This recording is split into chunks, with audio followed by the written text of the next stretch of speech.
అండి మనం ఒక కప్పుతో పెసరపప్పు తీసుకొని దాన్ని బాగా గోల్డెన్ బ్రౌన్ కలర్ వచ్చే వరకు వేయించుకోవాలి.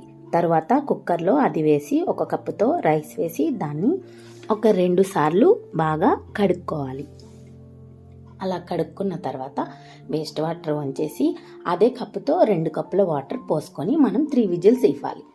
ఇచ్చిన తర్వాత వేరే పండిలో ఒక కప్పు బెల్లం, కొంచెం వాటర్ వేసుకోవాలి.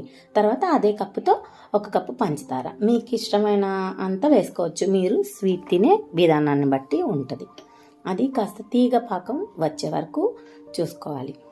తీగ పాకం వచ్చింది కదండి, మనం ఇప్పుడు దాన్ని ఉడికిన రైస్లో ఆ పాకాన్ని స్ట్రైనర్తో వడగట్టుకోవాలి. ఎందుకంటే దానిలో ఉన్న వేస్ట్ అట్లాంటివి ఏదైనా కానీ పోవడం కోసం.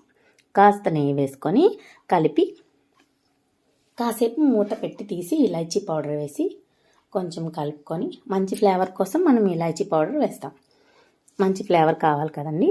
తర్వాత బాండీలో ఒక 2 స్పూన్స్ అలా 3 స్పూన్స్ నెయ్యి వేసుకొని ఎండు కొబ్బరి, జీడిపప్పు, నేనైతే కిస్మిస్ అవాయిడ్ చేశాను, మీకు కావాలంటే వేసుకోవచ్చు. అది బాగా వేగిన తర్వాత వాటిని కూడా మనం చక్కెర పొంగల్లో వేసుకోవాలి.